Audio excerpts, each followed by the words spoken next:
Hello there, everybody. Sheehan back here with another edition of the Sheehan Show.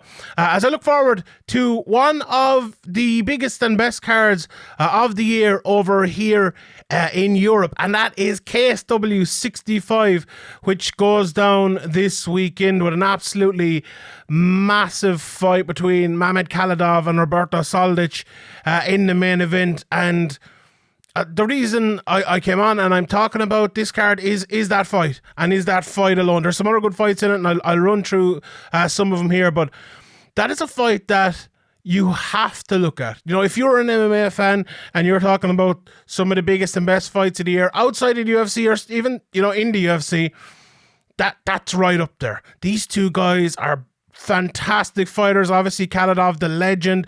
Soldic, one of the best up-and-comers in the world at the moment, or, you know, even towards his prime, because that's what we get. We get fighters in their prime in KSW fighting because of, you know, the money and the brilliance of KSW and all of that. But we will get into it more here in a second about that main event. But the card itself, a very good card.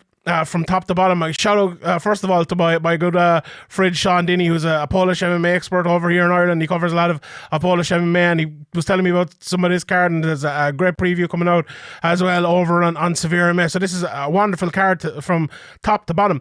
But before I kind of get into the card itself, just on KSW themselves. Now, I've been to one KSW event that was on here in Ireland, above in Dublin, a few years ago. And if you haven't watched KSW on TV, or especially experienced it live, it brings something very different than any other organisation, any other fights I've been to. And I've been to, you know, McGregor fighting in Dublin, and all the big fights in Dublin, whether it's the massive Peter Queally walkout or James Gallagher. KSW brought something different. They bring those bells and whistles that Dana White talks about in a different sort of way. They put on different sort of fights. They put on the very best of the best, like, you know, what we're getting at the weekend, but they also put on, you know, the Pudzianowski fights and things like that. So they have a bit for everyone, and they're all about entertainment. Outside of the cage, inside of the cage, it's really, really entertaining, and I can't say enough good things about KSW. I believe it's on Fight TV, if people watching in the States, and KSW TV as well, this card, so they make it kind of easy to watch as well. So it's absolutely fantastic. I'm a big fan of KSW. The only issue I have with them is sometimes, you know, they clash with the UFC, or they're on the same night as Cage Warriors or something like that, and you know, it's a little bit disconnected at times from maybe the UK and Irish scene, which I cover, but you can't help but be connected to this fight and this fight card, because it's so good, especially the top two fights we will talk about, especially. But I'll run through quickly the undercard here, and we will get into it. And obviously there's a few fights, you know, on the undercard, a few people starting out their careers whose names I will probably butcher. So you can look at the card anyway. I'm sure it'll be up here on the screen and over on Sherdog as well. But some of the standout stuff, I suppose, that you will be seeing on the card is Shamad Ekrum's, if I get his name right, Erzanukaev. He's a debut. He is stepping up to make his pro debut. He's training out of WCA in Warsaw, which is one of the best gyms over there, and, you know, someone that comes from that gym, they're going to be a really good wrestler, and you know, a really good kind of a submission artist. And he's fighting Bartosz Rewera, who made his debut on the Babylon show last year, which is a very, very good show as well. So that should be fun to start that out. You know, there's a lot of fighters coming in here with, you know, the opening few fights on their career in the undercard. Patryk Likus is on this as well. He's one of the young prospects. I think he's 2-0. He won his a decision, his professional debut. He's, you know, very well rounded, a good striker and a good grappler as well, taking on someone else. Alexander Luf, who's also 2-0 from Sweden, fighting out of the Fight Club Rush. So he's been on the IMAF scene and stuff as well. So he is a good prospect coming through as well. Adam Novietz, 8-4, BJJ player against Miroslav Broz, who's 12-3. You know, another good fight on this kind of undercard here. And then you have a couple of heavyweights, which you always get, I suppose, on the KSW cards. Michael Keita, who has, you know, 33 or 4 odd fights, is he's fighting someone who's 3-1, I believe. Let me just pull up the records here again, which is a bit mad with someone with that many fights. And I suppose the reason why he is fighting someone with 3-1 is he won the Watore tournament that they had, the bare knuckle tournament a while back. And he has, he's some very, very good fights in the first of those, jumping in on short notice. And he's a very good wrestler as well, so he's going to try to use that obviously in this one here as well. Magdalena Samorov is coming over from Octagon MMA. She holds a win over Kay Hansen in an Invicta bout. Obviously Kay Hansen do good things now in the UFC. She's taking on Anita Bekus, who's coming in on short notice too. Her teammate was pulled out of that in the last week or so that should be a fun one as well.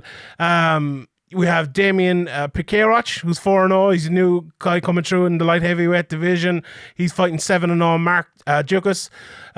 He's obviously a little bit more experienced, and this is his first fight on one of the major promotions as well.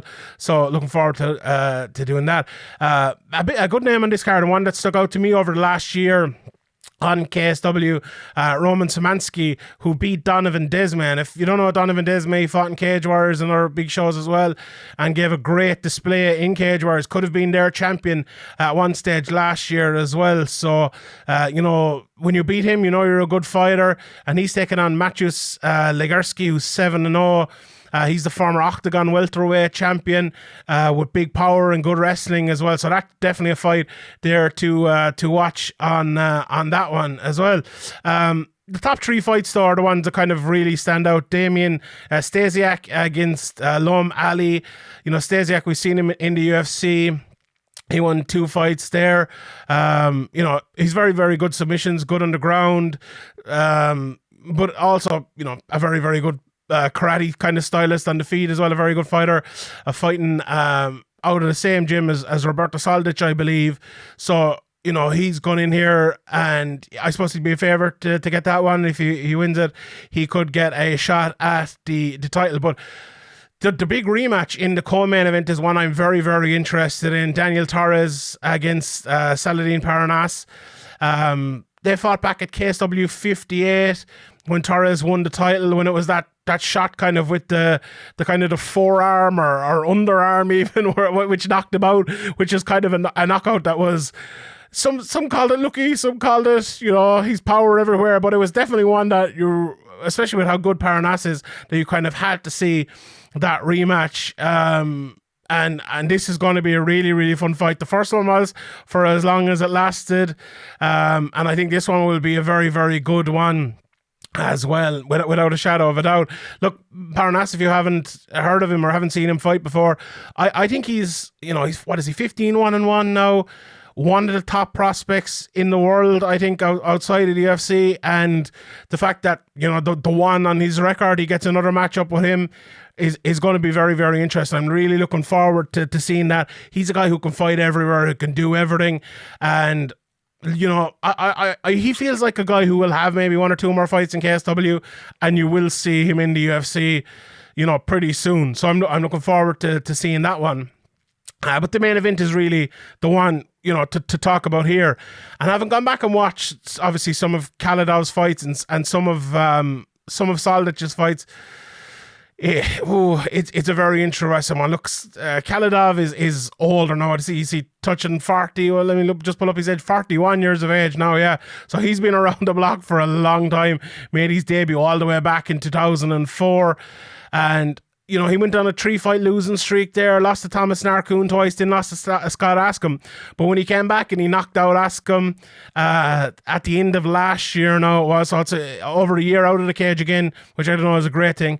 But when he knocked him out with that flying knee, it was absolutely crazy. It was absolutely massive. And he kind of, I suppose, announced himself back on the scene with that one.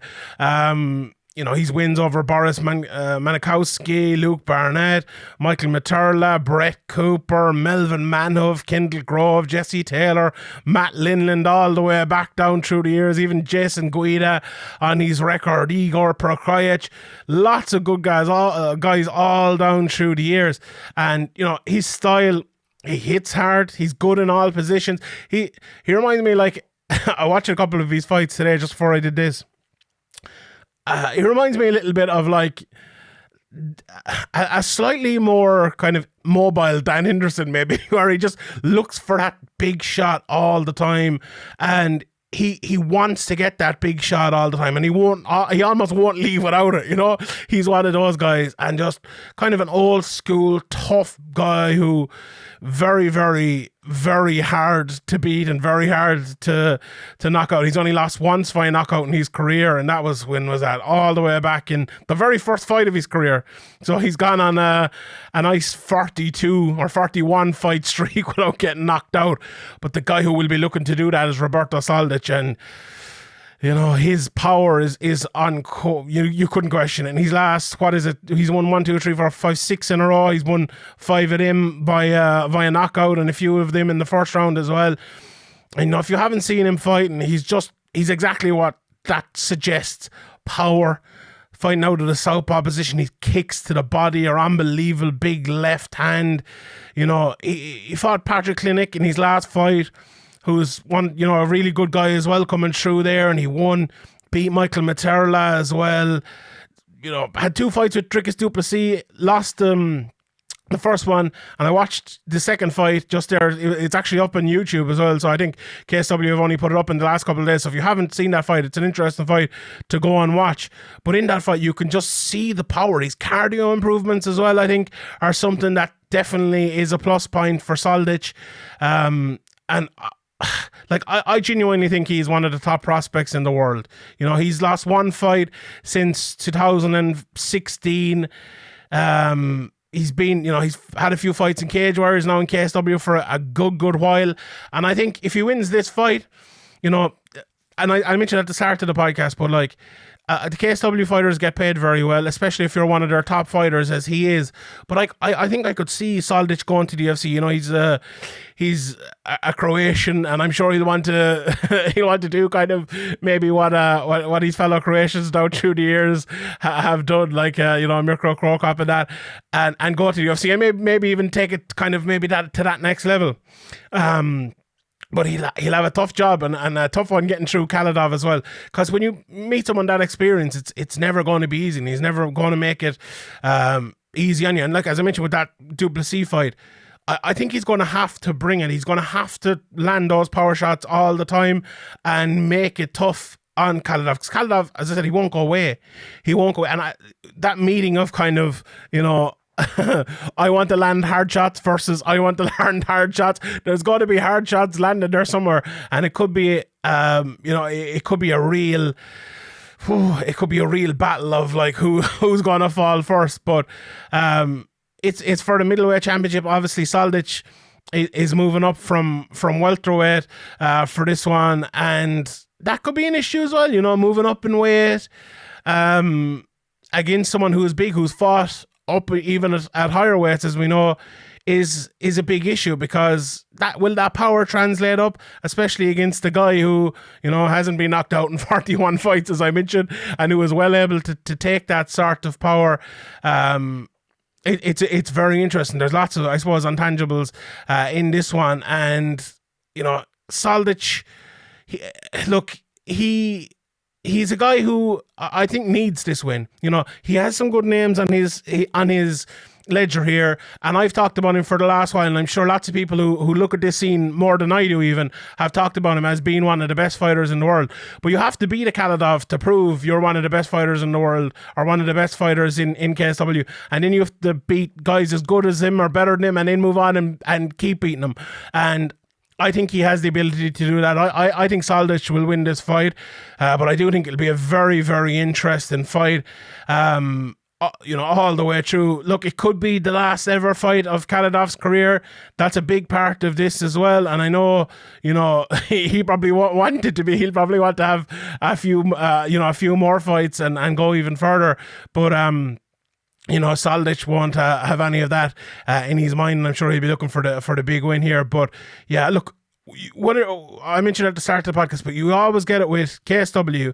You get passion you get a different kind of MMA than we're used to maybe watching the UFC or watching Bellator or watching Cage Warriors. It's a different sort of experience, a different sort of culture, and a different sort of fighter as well at times.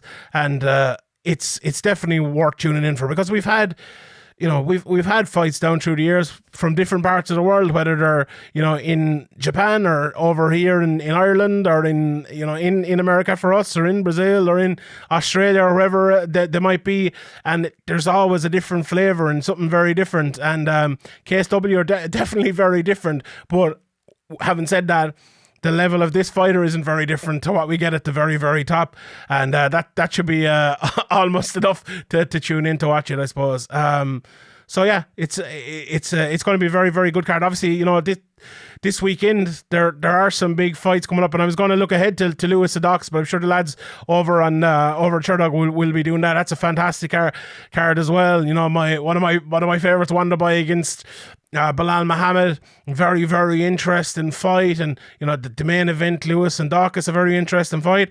But I don't think there is a fight as interesting this weekend as this one between Soldic and Khalidov, and it's one they announced about 6 months ago, and I've really been looking forward to it since.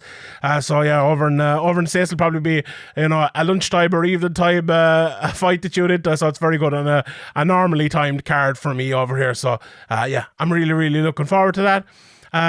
Yeah, and I suppose we'll have more on Cage Warriors, on KSW, and on the local scene here, and on this podcast over the next while. But there'll be lots of shows next year. Obviously, PFL as well, coming back with shows next year, and lots of Bellator as well next year as well. So I like looking at the a lot of the cards outside of the UFC and the big things going on outside of the UFC, because there are some gyms at the moment, like a fighter like Soldic, or a fighter like AJ McKee, who you can argue is the best in his world at his weight class, and not in the UFC, which is something that we really haven't had much, since even Pride went, maybe. So that's an interesting thing at the moment, that there could be arguments for some of that, and you could even argue maybe if you wanted to take a step further with Soldic, and if he wins here on Saturday night, maybe you could even push that argument a little bit further. So yeah, as I said, very interesting year, a good year for KSW, and I'm sure they'll be looking to end the year on a bang with one of their biggest main events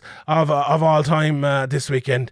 Right, I'll leave it there. I appreciate everyone watching. Give it a thumbs up, hit the subscribe button. My name is Sheehan for Sherdog.com. I'll see you all next time.